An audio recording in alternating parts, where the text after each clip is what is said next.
Good day, everyone. We are the Group 6 and we are going to report about the policies of installment credit. I am Mariah Reah Delgado, the group leader, and I will going to continue to discuss the topic regarding to policies of installment to installment terms, and the remaining topics will be presented by my other group members. Policies of installment credit. Installment credit, also called installment plan.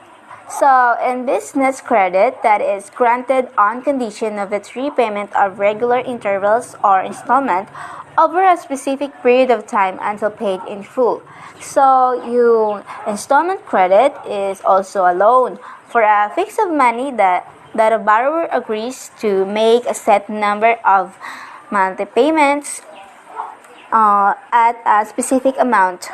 So, yung mga common types of installment loan includes yung mga mortgages, car loans, even your personal loans. So, yung installment credit loan, nagpapahiram sila ng pera,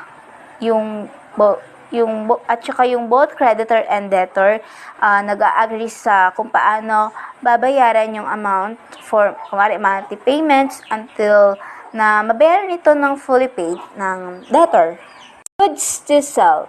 Confine your installment sales to high-value lines. Be sure it is a major purchase for the customer. A major purchase means different things to various customers. For instance, a 1,000 hard driving moreover may be a cash purchase for some families but an installment purchase for others. So you have to consider your customers' buying habits before deciding what goods to offer on installment terms. So dito means yung kanwari, yung 1,000 worth na product ay pwedeng i-cash purchase pero sa iba na hindi kaya ay through installment na lang babayaran. So dito din need mo na malaman kung ano-ano yung buying habits ng iyong customers bago ka mag-decide kung anong mga goods na i-offer for installments. Down payment. The down payment should be big enough to give customers a sense of ownership. Without this feeling, he may become discouraged and stop making his payments. So, yung down payment ay yung pangunang bayad ng isang customers or ng isang buyer sa mga binibili niya or yung pag-purchase ng mga like expensive goods or yung mga services. So, yung down payment also represent a portion of the total purchase price and the buyer will often take out a loan to finance the remainder. Then, dapat yung down payment na ibinibigay mo sa customer is medyo malaki kasi kung hindi ganon, ma-discourage at baka itigan ng customers ang pagbabayad nito. Usually, your collection expenses, repossessions, and losses are greater with lower down payments. So, usually kasi yung sales, collection, and losses ay na mataas ay merong mababang down payments din. But, you may also ask for a percentage with a maximum amount stated on your requirements in peso alone. The down payment you ask shall be small enough to allow your customers to buy, but as stated before, big enough to give the customers a sense of ownership. However, such payment should vary with the type of goods you are selling. You also may want to vary the down payment according to the risk involved in the individual credit purchase. In some cases, competition has largely eliminated the down payment and the seller will wait as long as 90 days for first payment for the customers with good credit records. So you may want to ask for a certain percentage down payment with a maximum amount stated, or you may set the requirements in pesos alone. Amount and schedule of payment. Scheduled payments are individual payments that are scheduled for a specific date prior to the bill due date. The date for a scheduled payment can be changed as long as it is adjusted before the date scheduled. The amount and time payments should be related to your customer's income and to his other debts. Let up installment contracts so that the unpaid balance is never greater than the resale value of the goods. So, yung amount and times should be related sa income ng customers at sa inutang nito. So, dapat base ito sa installment contracts para yung mga unpaid balances ay hindi pwedeng mas mataas kaysa sa value ng goods. Installment terms is one of the parts into which a debt is divided when payment is made at intervals. So, the installment terms is the terms of your contract that should be as short as possible and adjust them to the useful life of the article you are selling. For instance, terms on clothes will be over a shorter period than terms on an automobile. So 20% down on a party outfit with terms no longer than 4 to 6 months will be generally acceptable as terms of 1/3 down and 24 to 36 months or even to 48 months on a new automobile. So in each case, the enjoyment of the purchase continues longer than the contract and encourages the customers to complete his payment. So, kasi yung installment terms din, yung terms of contracts is dapat short term lang din para mas madali itong may adjust kapag merong mga changes sa kontrata. So, that's all for my report for today. And the other parts of the topic will be discussed by my other members. So, stay safe, everyone, and thank you. Good day, everyone. My name is Reah Albacino, the second reporter. So today, I will be discussing from the carrying charge to the form of contract. So first, let me discuss what is carrying charge. Carrying charge is the installment customers expect to pay a carrying charge, sometimes called a finance charge or service charge. A carrying charge is a cost associated with holding a physical commodity or financial instrument. Examples of carrying charge include insurance costs, storage costs, and interest charge on borrowed funds. These costs are also sometimes referred to as an investment cost of carry. Yung carrying charge is siya yung reason bakit tumataas ang cost of investment. So, since tumataas ang cost ng investment, bumababa naman yung pressure ng kanilang ine-expect na return. At dahil dyan, ay dapat ma-explain ng maayos sa customer or sa investor para hindi magkaroon ng hindi pagkakaintindihan. Some firms state their carrying charges in pesos and cents, as well as in percentages. It is good business also to tell your customers about prepayment privileges and about refund rates if he pays the balance before maturity. This is discussed more fully in Truth in Lending Act and Usury Laws. Ang lohay, also known as TILA or TILA, the law nga rahay enacted year 1968 wherein daya nga law ang ga-protect sa mga consumers and dealings with lenders and creditors. This law was implemented by the Federal Reserve Board through a series of regulations. Some of the most important aspect of the act concern the information that must be disclosed to borrower before extending credit, such as the annual percentage rate or APR, the term of loan, and the total cost to the borrower. Dudaya nga lohay dapat i-explain ag ipaintindi ag i-present to mga documents sa borrower bago mag-sign it anda nga mga mood of payment sa anda nga mga utang. People should feel that the installment purchases is paving its own way. Otherwise, cash customers may think they are carrying an undue burden. On the other hand, excessive carrying charges may drive away installment buyers. Neither group wants to be exploited. The best policy: beware of charges that border on being unethical. Credit investigation. Investigation of installment customers is more important than the credit checkout you do for open charge accounts.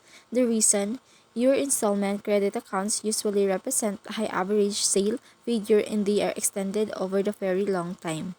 Ang credit investigation nga rahay daya do natawag man naton nga CI. Do CI nga ron hay naubra itsang ka company para i-check if do gautang kanda hay capable nga magbayad sa amount nga ginabaro nanda itduyon nga tawo. Usually hay do mga financial institutions naga-provide sanda it person sa field para ma-assign hatunga-tunga tawo nga ma-check sa gautang kanda. The next one is form of contract. Sales are made on a conditional sales contract or on a chattel mortgage basis because such risks are fairly large and financing is extended over a long period. Ang form of contract hay agreement imaw between two parties or manahay insurance company agduga utang. Sa hato nga contract nakabutang kung ano inyo ginpag-usapan. Nga for example, nakabutang igto kung saan mo imabayaran or amat-amatan mo every weeks or month. Pag nakabutang man igto do mga what if hindi mabayaran do utang, hay may una nga nabuusan da nga mga collateral like motor or lupa mana para hatuin mo nga pangbayad if di mo mabayadan it cash. Pwede man niya i-block yun imaw like hindi yun imaw sa sunod makauman it utang dahil nga ni sa record yun na nga bukon imaw it capable nga makabayad kang utang. Good day everyone. My name is Audrey Dioso, BSBA major in Financial Management. Expenses and profit in installment selling. You will have certain expenses to pay before you can make a profit from your installment operations. Ibig sabihin, babayaran mo muna yung nagastos mo dati at magkakaroon ka ng tubo o kita sa iyong installment operation. What are the some of the expenses connected with installment selling?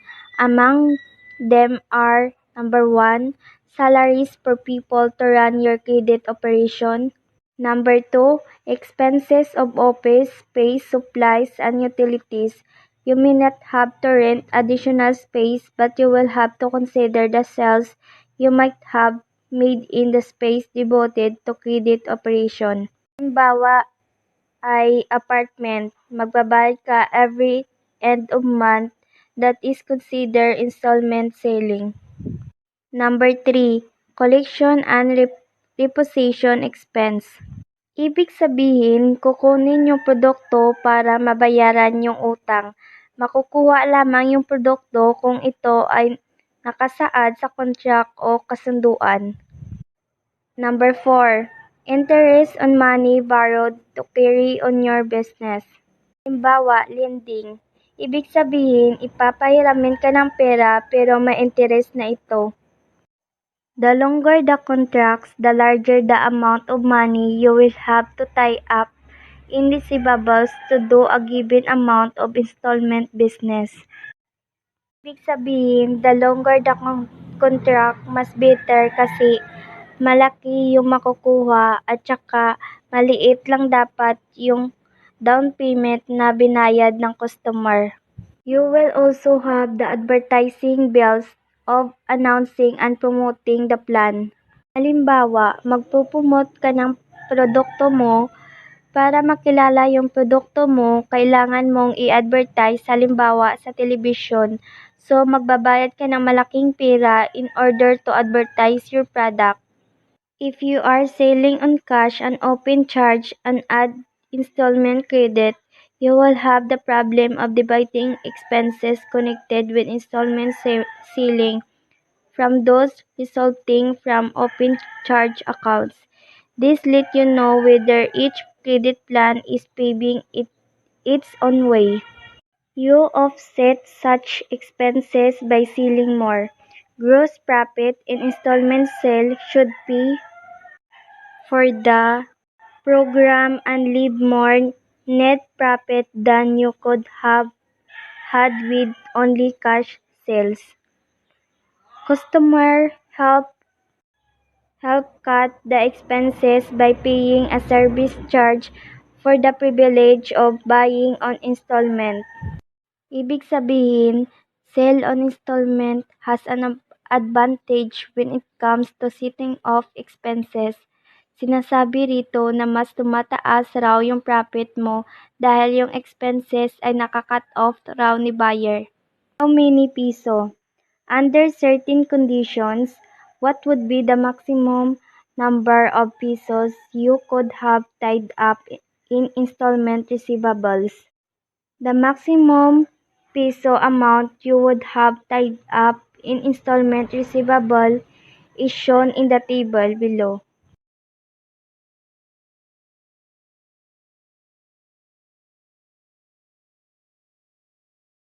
Installment payments for any given month are equal to the total of new installment business in previous month, not including the given month, divided by a contract period.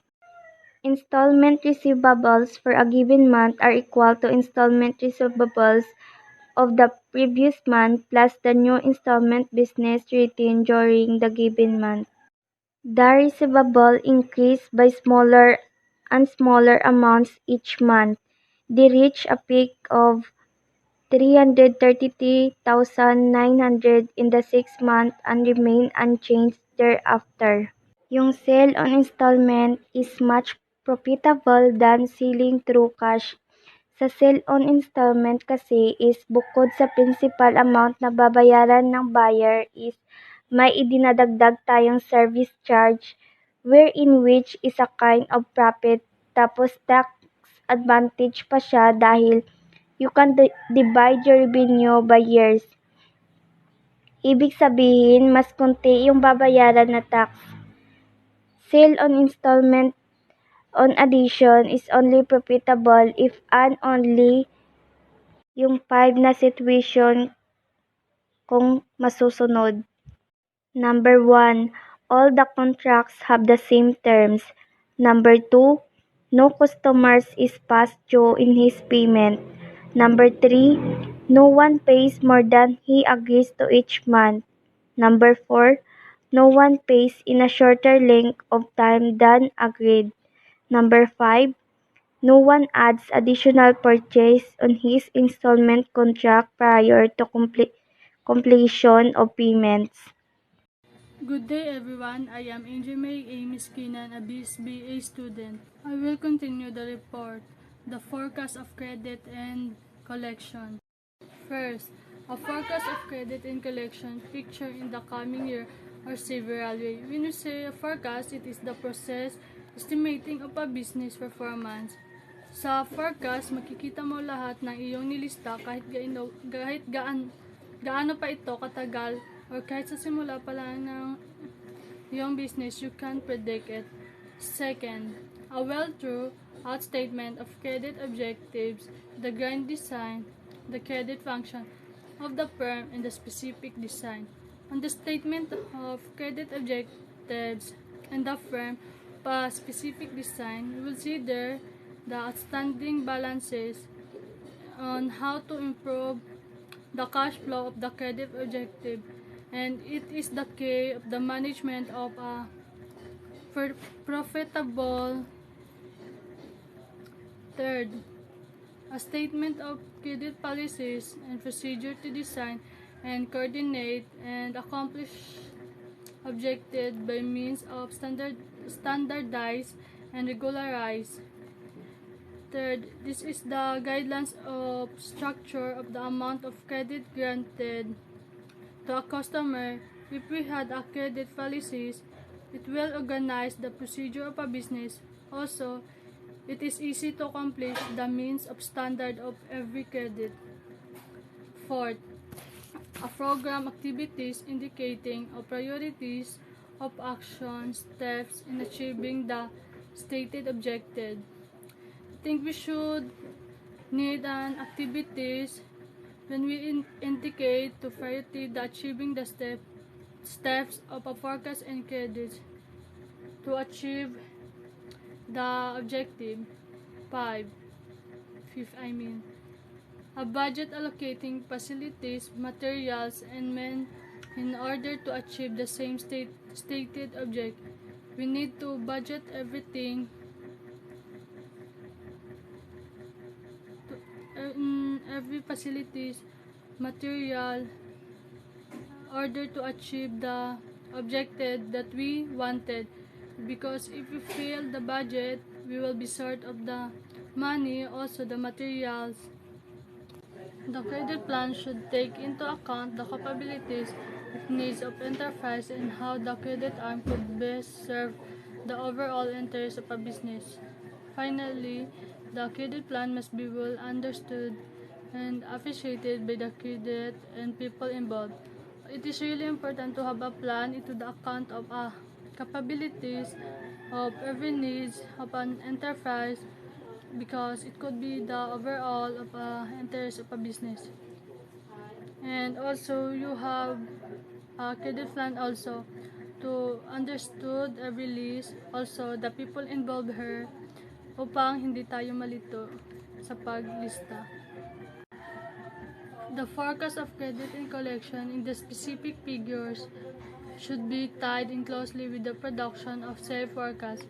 In fact, the credit forecast should in some manner shape or form, influence, and perhaps tone down the generally over-optimistic projection of sales term.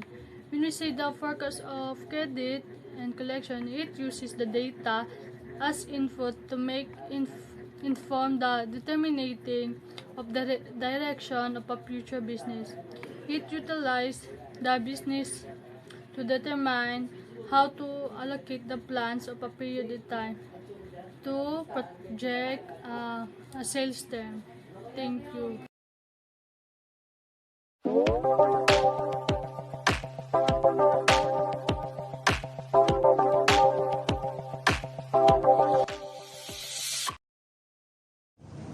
The statement of the objectives can be as simple possible, just like a political constitution that outlines principles and are later matched by specific laws and regulation. For example, the overall mission of the credit arm in the manufacturing company states simply thus. So, ano nga ba yung credit arm? Credit arm in the manufacturing company, a department in a company that manage the credit or in Tagalog, pautang, or account receivable of the company. They make credit plans, credit arrangement, and approve credit requests. Prior to approving any credit request, they must study or review the financial status or capacity of the debtors, organization, entity to make payment. Mission or credit plan to determine the financial responsibility of those company or entity to whom we sell. So, sinasabi dito, they need to be aware of the financial status of the company, entity if they can manage or capable of making payment. Or research about the company, its financial capacity, and any financial obligations. And in short, if capable magbayad ang company, entity, or debtors. Second, to establish the appropriate open credit arrangement and special credit arrangement when necessary for such buyers. Open credit. So, ano nga ba yung open credit? So, sa explanation ko sa open credit, based lang sa understanding ko, halimbawa, nagpautang ako ng 5K, then nag-utang ka ng 2K ngayon. Pwede ka pa sa akin makautang dahil di mo pa binabayaran kasi ang agreement ay till 5K ang pwede mo sa akin mautang. Then, if nakaabot na ka na sa 5K na utang, tapos gusto mo pa umutang, di na pwede kasi nakaabot ka na sa 5K na max. Pero kung nagbayad ka sa akin ng 4K pambayad sa utang, yan, pwede ka na ulit sa akin makautang ng pera na available for withdrawal. Kumbaga, sabi revolving fund na pina-revolve. Based lang yun sa understanding ko. And third, to appropriate orders received accordingly. And so pag may and, so parang karugtong lang niya yung dito sa pang-apat, to collect the full payment of credit granted with selling term applicable to product involved. So, they need to approve credit orders and they are also in charge on collecting payment. Sila yung nag-a-approve ng utang and sila rin need maningil ng pautang. Corollary means result or effect. The company credit representative, credit person assigned or in charge. Shall. Pag sinabing shall ay dapat gawin. First, visit customer in line with the responsibilities of the credit department and so they need to visit the customer to check how their business are doing and do some assessment based on the standard of credit department. So, need nila na bisitahin ang project para malaman yung lagay ng company. Second, at all times, cooperate with other department of the company. So, need nila to cooperate with other departments, especially sa sales, finance, and accounting, to double-check with the financial status of the product or the company. Simple, perhaps. Even if used, but plans and objectives must be reasoned out and written down to be able to sort out and exclude those objectives that do not promote the business or not desirable for the company. Under the above simple word formula, it is of use that. So, sinasabi dito na simple lang yung tinutukoy ng credit arm ng company. Una, the credit department decide on the financial responsibility of the customer, not the sales department or any other department. So, sinasabi dito na yung credit department yung magde-decide ng financial responsibility kung kaya ba nila magbayad ng utang. So, titingnan nila kung meron ba silang bahay at lupa or savings. So, ayun, kung meron silang ganun, so pwede silang pautangin. So, second, the credit department determine the terms of credit, not the sales department or any other department. So, di ka lang basta-basta department na nagpapautang. Meron din silang mission, vision, plans, and pinag-aaralan din nila. The credit department decide on the financial responsibility customers, not the sales department or any other department. So, sinasabi dito na yung credit department yung magde-decide on financial responsibility kung kaya ba nila magbayad ng utang. Halimbawa, kung meron silang bahay, lupa, at savings. So, ayun, pwede silang pautangin. The credit department decide on the financial responsibility customers, not the sales department or any other department. So, sinasabi dito na yung credit department yung magde-decide. The credit department determines the term of credit, not the sales department or any other department. So, di ka lang basta department na nagpapautang. Meron din silang mission, vision, plan, and studies. Or study. Third, the credit department approves credit and must collect them all, not the sales or any other department. So, yung credit department yung mag-approve, sila din yung magko-collect ng mga pautang. Thus, a responsibility clearly outlined in the great billion peso companies. Thus, must they clearly outline in any enterprise that wants to have a rational hold on its credit operation. The rest of the credit plan outlined above can be worked out according to the needs and capabilities of each firm. So, mga responsibilities na clearly outline ng company, fa-follow yung outline. Part ng credit plan na diniscuss na nag-vary pa rin kung ano yung kakayahan.